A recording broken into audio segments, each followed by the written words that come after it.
ঈদের আগে শেষ দিনে ঘরমুখো মানুষের ঘরে ফেরায় মহাসড়কের সর্বশেষ পরিস্থিতি জানাতে সরাসরি নারায়ণগঞ্জ এবং ময়মনসিংহ থেকে যুক্ত হচ্ছেন সহকর্মী বিল্লাল হোসেন এবং ইলিয়াস আহমেদ। আমরা শুরুতেই চলে যাচ্ছি নারায়ণগঞ্জে, সেখানে রয়েছেন আমাদের সহকর্মী বিল্লাল।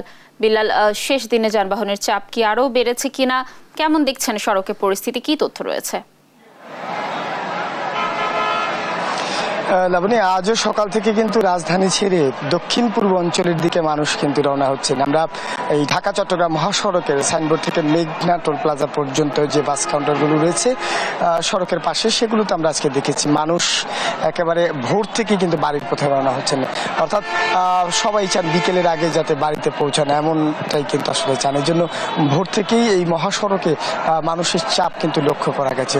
তবে গত দুদিনের তুলনায় মানুষের সংখ্যা কিন্তু আজকে মহাসড়কে অনেক কম, ফলে যানবাহনের চাপও কিন্তু আগের তুলনায় অনেকটা কমেছে। আর ঢাকা সিলেট মহাসড়কে আজকে কিন্তু গত কয়েকদিনের তুলনায় একেবারে স্বাভাবিকভাবে যানবাহনগুলো চলাচল করছে। এই সড়কটিতে গত কয়েকদিন যানবাহনের কিন্তু বিপুল চাপ ছিল এবং প্রায় কিন্তু যানজট সৃষ্টি হয়েছে। তবে আজকে সকাল থেকে কিন্তু মহাসড়কে একেবারে স্বাভাবিকভাবে দুটি মহাসড়কে মানুষ কিন্তু বাড়ির পথে রওনা হচ্ছে।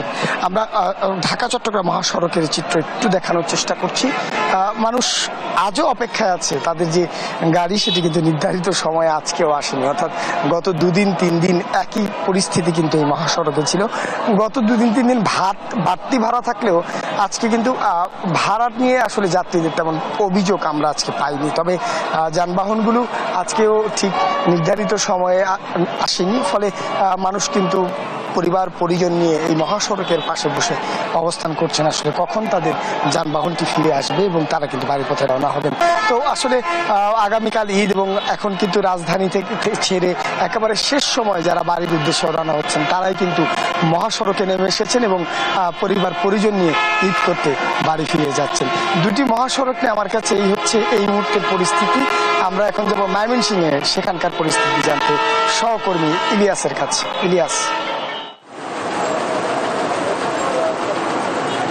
নারীর টানে বাড়ি ফিরছে মানুষ, অর্থাৎ কিছুটা ভোগান্তির মধ্য দিয়েও কিন্তু আমরা দেখেছি মানুষ বাড়ি ফিরছেন এবং তাদের চোখে মুখে যে আনন্দ উচ্ছ্বাস সেটি কিন্তু আমরা লক্ষ্য করেছি। অর্থাৎ আমি এখন রয়েছি ময়মনসিংহ নগরীর বীজ মোড়ে রয়েছি, সেখানে কিন্তু সকাল থেকেই কিছুটা যানজট সৃষ্টি হয়েছে। অর্থাৎ এই ব্রিজ মোড় থেকে বাইপাস পর্যন্ত এবং ব্রিজ মোড় থেকে সৌম্যগঞ্জ পর্যন্ত দীর্ঘ 5 কিলোমিটারে কিন্তু থেমে থেমে গাড়ি চলছে। অর্থাৎ যাত্রীরা বলছেন যে তারা ভোগান্তির মধ্য দিয়েই কিন্তু বাড়ি ফিরছেন।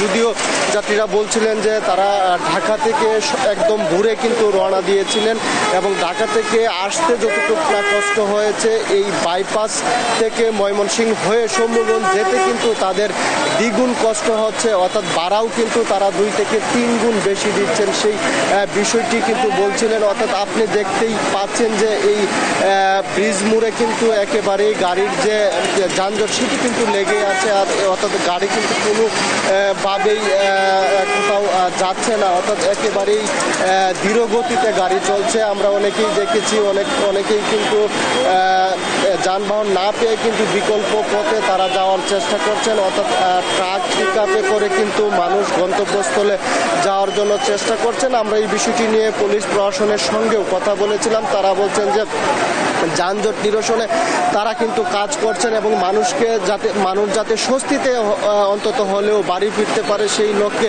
তাদের যে ব্যবস্থা, সেই ব্যবস্থা কিন্তু তারা জোরদার করেছেন, সেই বিষয়টি বলছিলেন।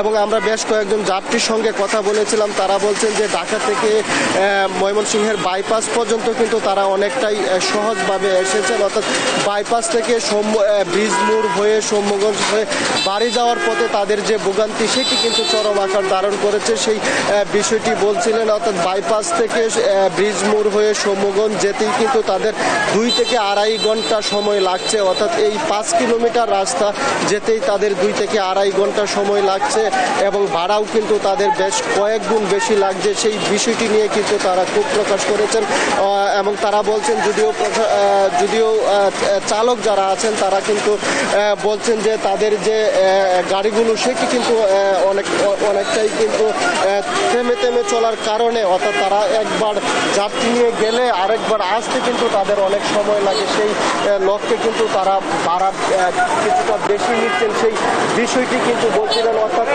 সকালেই যদি এই যানজটের অবস্থা হয় তাহলে বেলা বাড়ার সঙ্গে সঙ্গে যানজটের মাত্রা কিন্তু আরো বাড়তে পারে, সেটি কিন্তু আশঙ্কা করছেন যাত্রী এবং পুলিশ প্রশাসন। এবং প্রশাসন থেকে তাদের যে নিরাপত্তা ব্যবস্থা এবং যানজট নিয়ন্ত্রণে যে তদারকি সেটি কিন্তু বৃদ্ধি করা হয়েছে বলে আমাদেরকে জানানো হয়েছে। এই ছিল আমার কাছে ময়মনসিংহের মহাসড়ক থেকে যানজট পরিস্থিতি নিয়ে সর্বশেষ তথ্য। দর্শক, আমরা এখন চলে যাচ্ছি স্টুডিও।